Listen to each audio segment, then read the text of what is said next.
tornou uma tendência na direita mundial. Usar cogumelo? Usar cogumelo. Mas enfim. direita? É. E a maconha é da esquerda. Interessante. No fim, todo mundo precisa se drogar e largar as ideologias. Fuma maconha, usa cogumelo, cheira pó, toma álcool e para de política. Acho que esse é isso que a gente tem que mirar. Todo mundo drogado e sem política. Anarquia com drogas. É isso que eu quero.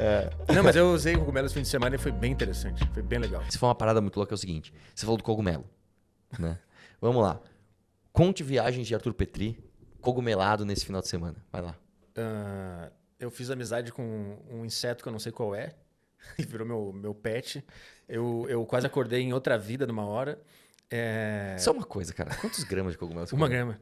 Não é 1 possível. grama. É que eu não bebo, não fumo, não uso drogas. Então, Eu também não. Então, mas pra mim... É que eu me preparei bastante também pra fazer isso certinho, né? Eu cuidei da alimentação na semana, eu me exercitei. Você fez do jeito certo. A galera dessa alt-right, né, mundial, ela tem o jeito certo, natureza, de dia, tal, tudo certinho e tal. Aí você comeu 1 graminha e... E aí, pô, é muito doido, porque na primeira meia hora você acha que não vai acontecer nada, né? E aí eu peguei Eu tava no meio do mato lá, eu aluguei um chalé pra fazer isso também. Não vou usar em São Paulo, que eu vou ver, sei lá, um monte de metrô entrando na minha casa, sei lá. Olha uma poluição! A poluição vai virar um ser, ele vai conversar comigo e vai me dar um câncer. O cara volta da viagem de cogumelo com câncer aparente na barriga. Mano, imagina você, louco de cogumelo, e um cara na tua porta... Mas você entrar escapamento da moto pela janela e entra no seu apartamento.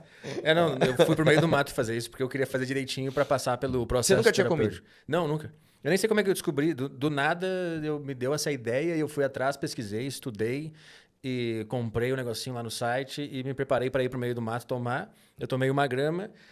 A primeira coisa que eu lembro é de fechar os olhos e aparecer aquelas figuras geométricas, né, que todo mundo relata. Mas aí chegou uma hora que a minha pálpebra ficou enorme, eu tava de olhos fechados. E a minha pálpebra ficou muito grande e parecia que algo novo ia abrir os olhos. Como assim, algo novo? Então, eu não sei, parecia que ia ser a primeira vez que essa parte ia abrir o olho. E a pálpebra estava muito grande. E quando a pálpebra começou a abrir, imagina essa visão de dentro para fora. Sim. Quando ela começou a abrir, eu fiquei com medo. Porque era algo novo que ia abrir os olhos e enxergar o mundo. E aí eu voltei pro meu ego, eu percebi isso. Então essa primeira coisa que eu entendi era como se eu estivesse em cima da minha pálpebra olhando o mundo, assim. E como uma cortina de teatro, a pálpebra ia abrir devagarinho, assim. Nossa, que animal, cara. Cara, assim... Cara, você se expressa muito bem, velho. Porra, eu Sério? sempre acho que eu tô Não, pegando cara, tudo você se errado. expressa muito bem, cara. Isso daria uma poesia, cara. Porra. Ficou bonito isso. Pô, obrigado. E aí depois eu fiquei com medo, né? Nessa parte eu percebi que eu fiquei com medo. E aí eu voltei pra dentro do chalé pra conseguir me concentrar, porque eu tava vendo muita coisa. E aí eu deitei na cama pra dormir. E quando eu deitei pra dormir, eu senti que eu passei por um processo terapêutico. Comecei a me comunicar com uma parte do meu cérebro que, segundo ela me contou, ela estava soterrada esses anos inteiros. Estava querendo se comunicar há muito tempo. E mais, ela só se comunicava a partir de imagens. Ela não falava nada. Então, sempre que eu perguntava algo pra ela, ela formava uma imagem que, de maneira inacreditável, eu entendia o que ela estava dizendo. Nossa, cara, mas você teve... Deixa eu te falar uma coisa. Porque o que acontece, cara? Quando você estuda o cogumelo e qual é o efeito que ele está trazendo pro mundo, você entende o seguinte. Em determinada gramatura, vamos supor assim, você ainda se torna um ser sociável. Então, você abre portas sociáveis e tal. Uhum. Depois você tem as viagens inside, que chamam, né? Aquelas viagens introspectivas. Cara, com 1 grama você fez essas viagens ultra introspectivas, cara, isso é uma raridade, cara. É porque eu acho que eu pedi, né? Eu pedi pra isso. Você já tinha mentalizado antes, É. você já tinha estudado e já sabia o que você queria. Isso, e quando eu triturei o cogumelo, enquanto eu triturava, eu conversei com ele. Eu pedi coisas pra... Enquanto eu espalhei ele na banana, falando... Imagina a galera, nossa, você já comeu? Não. Eu Tô conversando com o cogumelo aqui. ele antes. Tô fazendo a pré-consulta. Pessoal, eu acho que ele não comeu ainda, mas acho que ele comeu escondido. E aí eu espalhei numa banana, assim, enquanto eu espalhei na banana, eu falei, por favor, seja melhor que meus terapeutas que eu paguei todos esses anos. Então eu tava pronto pra isso. E aí, de fato, quando eu deitei, eu me comuniquei com essa parte que só mostrava imagens, que foi muito doido. E aí eu lembro que, às vezes, eu perguntava coisas e uma voz em português ou em inglês, porque eu penso muito em inglês também, respondia. Na viagem de cogumelo, eu ouvia as duas vozes. E eu sabia que nenhuma delas era para ser escutada. Que eu só precisava ouvir a que formava imagem. Dizem que praticamente todas as artes, né, que você vê aí tem alguma influência. Eu não sei se você leu bastante sobre isso, mas o que acontece com o cogumelo? O cogumelo, ele esfria o seu cérebro e ele desliga as partes lógicas. Então, por exemplo, se você está cogumelado e você precisa fazer uma conta, esquece. Tipo, quanto é 3 dividido por 2? Você, mano, o número quebra... Nossa, esquece. Sua cabeça não acessa. Só que é o seguinte, cara, quando você desliga essa cognição, vamos chamar assim, que é a cognição da parte mais lógica, por isso que e a linguagem é uma forma de você transformar em palavras sentimentos. Por isso que terapia é tão importante. Você sentar e falar aquilo. Quando você desliga isso, os seus pensamentos ficam ultra intuitivos. E você forma novas conexões neurais que estavam desativadas. Desde a sua adolescência, principalmente. Então, é uma experiência... É um aprendizado neurológico. Literalmente. Eu vi um documentário depois sobre e tinha um médico cientista que explicou que não é que o cogumelo ele aumenta atividades cerebrais. Ele desliga a maior parte e sobra uma. Sim. Que é essa que eu acho que eu me comuniquei. E a partir disso são criadas novas conexões, né? Coisas que não estavam se conectando antes passam a se conectar. Sim. E é por isso que tem gente que relata que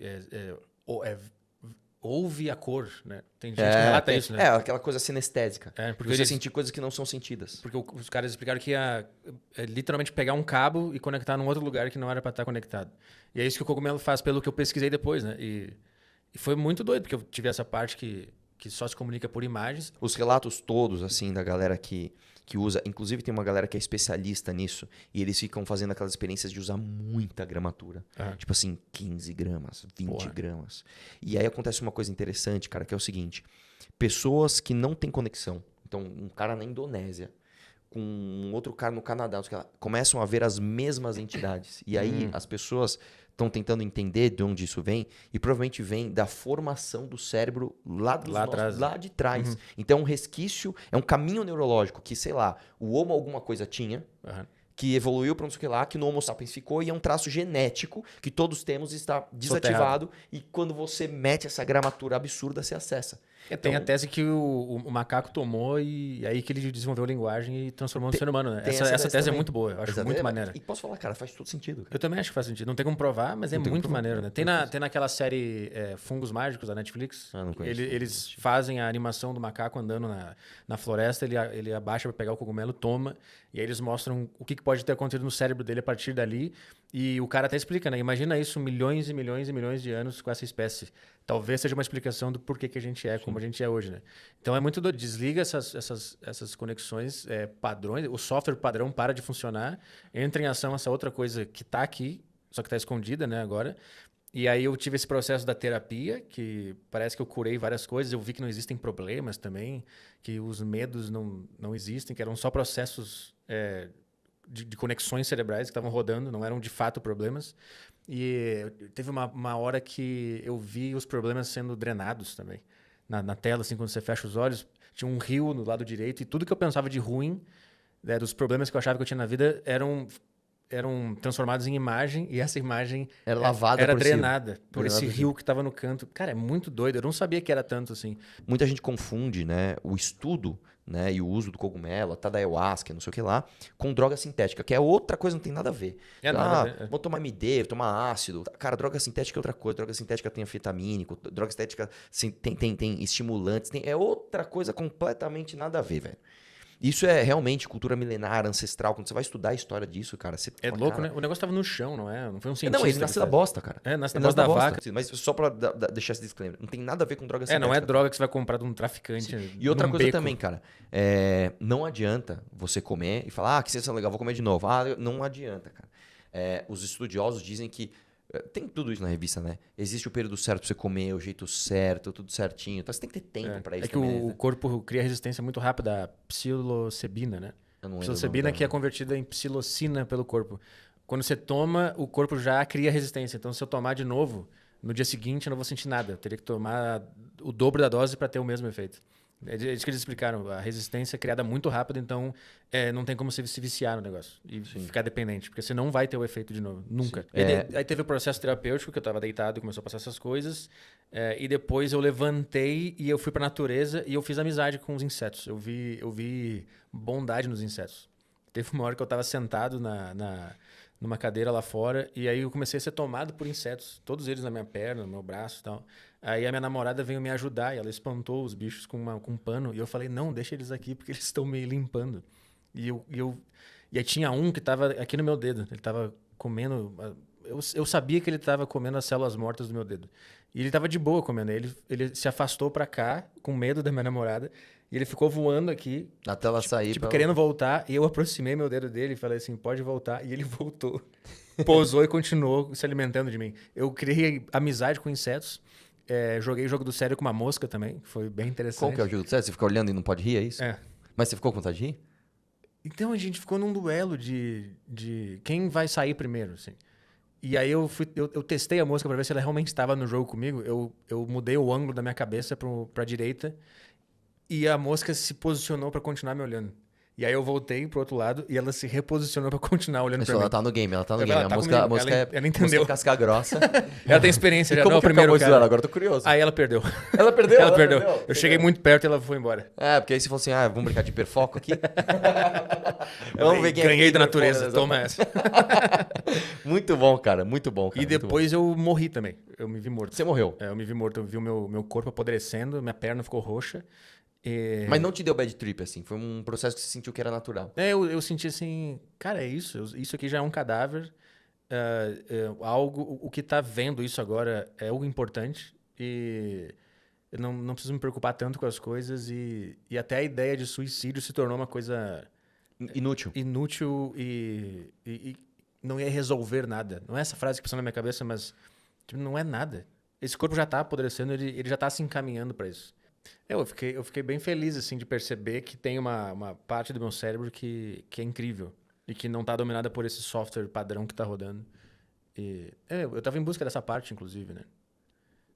Então, eu achei muito maneiro saber que tem essa parte escondida em todo mundo. Eu percebi que todo mundo é feliz também. Todo mundo é feliz de fábrica, só que a gente tá com softwares rodando que estão sobrecarregando a máquina e enterrando essa parte feliz também. Eu achava que era o contrário, eu achava que todo mundo nascia triste e a gente fazia coisas para gerar felicidade. E eu entendi que é o contrário. Porque quando eu tava no efeito, não tinha tempo, não tinha nada, eu só estava. Você sabe que essa é a tese budista, né? Então, eu já li algumas coisas de budismo e é bem parecido, né? A tese do budismo é o seguinte: você nasceu, você é produto da natureza. Então, se você estiver em harmonia com a natureza, você está feliz. E o lance é o seguinte: a ideia, o contrário de felicidade é frustração. Você só se frustra pelo desejo. Então, você não desejar nada, é um caminho para você ficar feliz. Inclusive, você desejar o que você já tem também não é um caminho de felicidade, porque você deseja não perder. Sim. Entendeu? Então, em alguma forma, você está desejando algo que inevitavelmente vai levar à frustração.